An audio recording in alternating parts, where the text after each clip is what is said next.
سلام، مرحبا بكم في رشا كويزين ديزاد. ان شاء الله هاد لا فيديو تلقاكم بالف خير.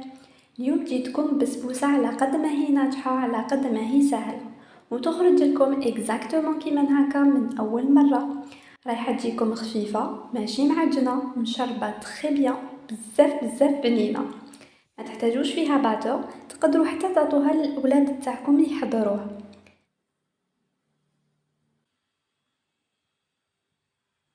بلا ما نطول عليكم نفوتوا لطريقة التحضير بالتفصيل باش تخرج لكم اكزاكتومون كيما هكا. قبل ما نبداو ما تنسوش الاشتراك في القناة وتفعيل الجرس باش يلحقكم اي فيديو جديد. بسم الله، اول حاجة نبداو بها هي تحضير الشربات. باش لو طون نطيبو فيه البسبوسه تكون ديجا هي بردت ودات درجة حرارة الغرفة. هنا دون اون كاسرول درت زوج كيسان سكر عادي، الكاس اللي عبرت بها انا يرفد 250 مل، وضفت عليهم 4 كيسان ماء.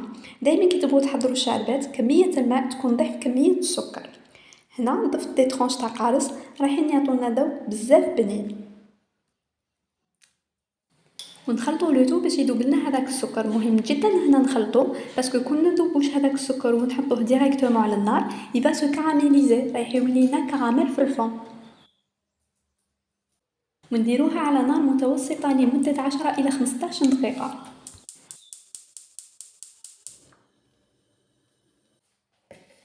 بعد نجيبو وعاء ان ريسيبيون يكون شويه كبير باش نحضروا فيه خليط. نديرو فيه 4 حبات بيض،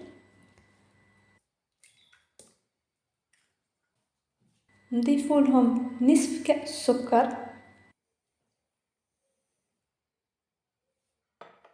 ونخلط لبضع ثواني بالفوي تاعي. نذكر باللي الكاس اللي عبرت به يرفد 250 مل.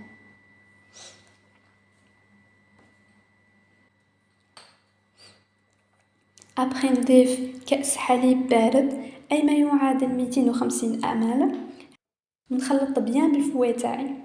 في هذه الوصفه ما تحتاجوش باتور.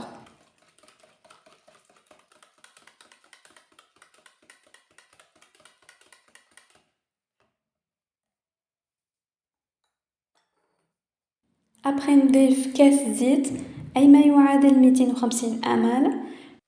جوست هنايا الزيت نضيفه على 3 مرات ونحرك المزيج تاعي في كل مره.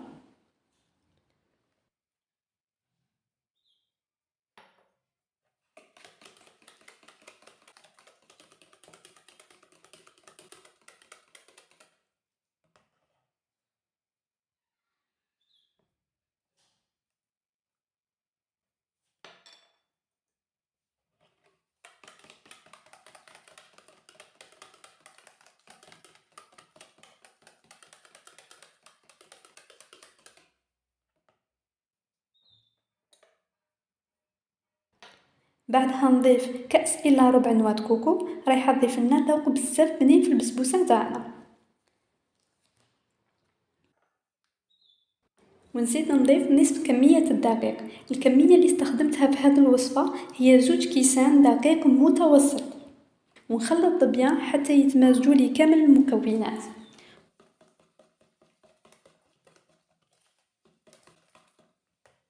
ابخي نزيد نصف الكمية المتبقية من الدقيق،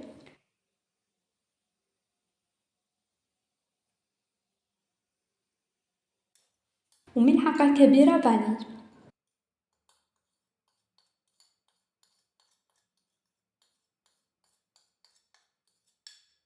ونخلط بيان بالفوي تاعي حتى يتمزجوا لي كامل المكونات.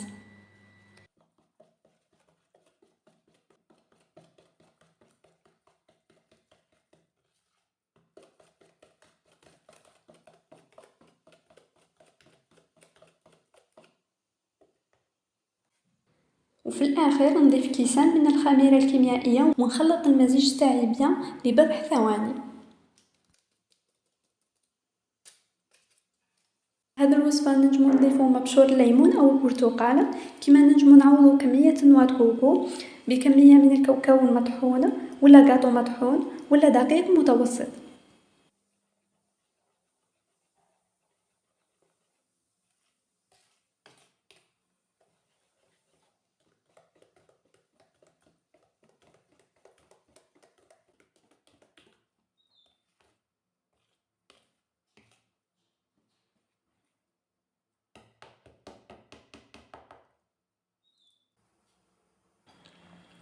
ابخي نجيب المول تاعي او صينيه قيسوها 20 على 30 سنتيم، ندهنها بيان بالزيت، ابخي نرش بلا فارين باش ما تلصقليش وتعطيني داك اللون الذهبي الجميل على الاطراف.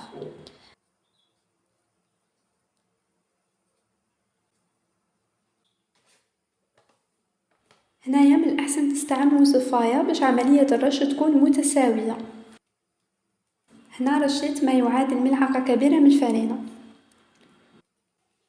في نفس الوقت نشعل على الفوق تاعي يسخن على 180 درجه.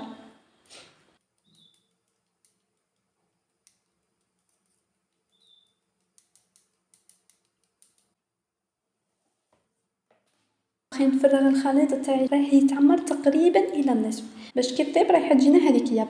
انا في الفرن اللي عندي نشعل عليها مع الاول من تحت، كي نشوفها بدات تدي داك اللون الذهبي على الاطراف نشعل عليها من فوق.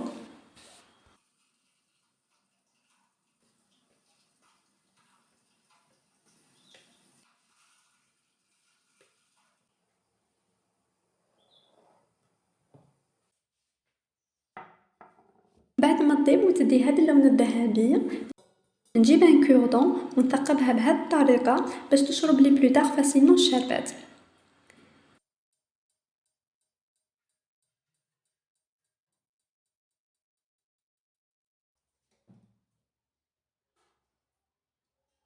ونبدا نسقي فيها وهي سخونه، لازم وهي سخونه باش تشرب لي كامل الكميه تاع الشربات. وهنايا نسقو غير بشويه باش ما تخسرلناش من الفوق، وكي تبرد نقطعوه. ويبقى التزيين اختياري.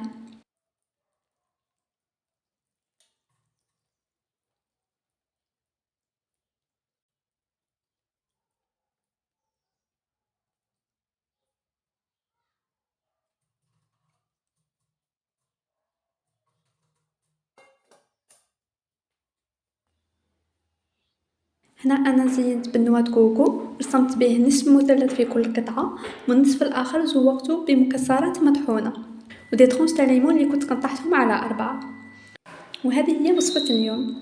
ان شاء الله تكون نالت اعجابكم، جربوها وقولوا لي كيفاش جاتكم في التعليقات، ولا بعثوا لي فوتو تاع وحاتي صورتوها اون انستغرام باش نشاركوهم على القناه او اون ستوري. نخلي لكم الانستغرام تاعي في صندوق الوصف. ما تنسوش الاشتراك في القناه وتفعيل الجرس.